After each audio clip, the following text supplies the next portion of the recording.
Hello बच्चों, चलिए प्रश्न को पढ़ते हैं। प्रश्न है, रुधिर को क्यों तरल संयोजी ऊतक माना जाता है? उदाहरण सहित समझाइए। आइए बच्चों, इस प्रश्न के मुख्य अवधारणा की ओर बढ़ते हैं। मुख्य अवधारणा। बच्चों, इस प्रश्न का जो मुख्य अवधारणा है वह है आपका तरल संयोजी ऊतक। आइए बच्चों, सबसे पहले संयोजी ऊतक के बारे में जान लेते हैं। कि तो बच्चों, यह ऊतक यह ऊतक मानव शरीर में एक अंग को दूसरे अंग से जोड़ने का कार्य करती है। तो बच्चों, संयोजी ऊतक कहलाती है। अब हम जानते हैं कि तरल संयोजी ऊतक क्या है। तो तरल संयोजी ऊतक का उदाहरण है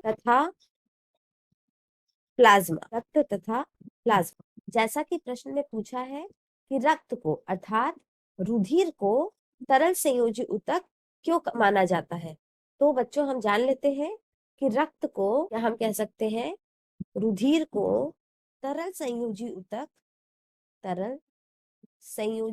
इसलिए कहा जाता है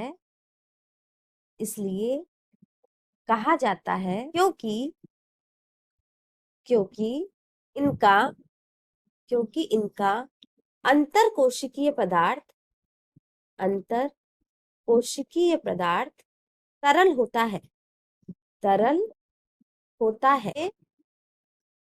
इसमें कोशिकाएं बिखरी रहती है, या हम कह सकते हैं बच्चों कि इसका माध्यम इसका तरल माध्यम मैट्रिक्स को प्रदर्शित करता है,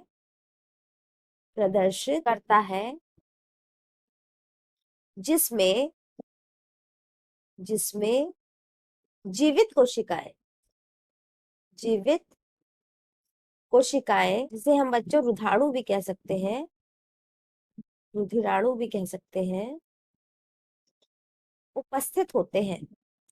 उपस्थित रहते हैं।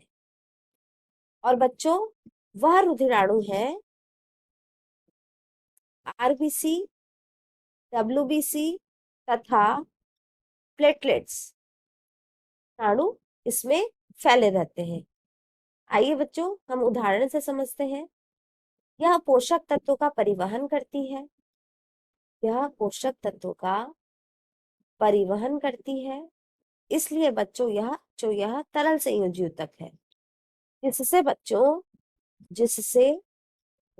शरीर बनता है, या हम कह सकते हैं शरीर का निर्माण होता है तथा बीमारी से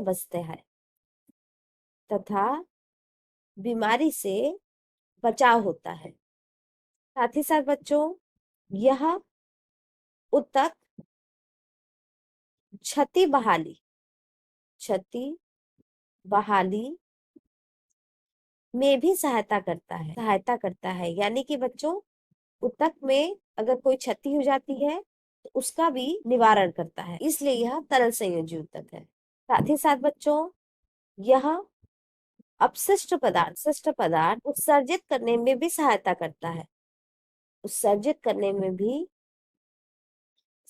करता है। इसलिए बच्चों, यह तरल संयोजी ऊतक है। इस प्रकार बच्चों, आपको पता चल गया कि क्यों को तरल संयोजी ऊतक कहते हैं।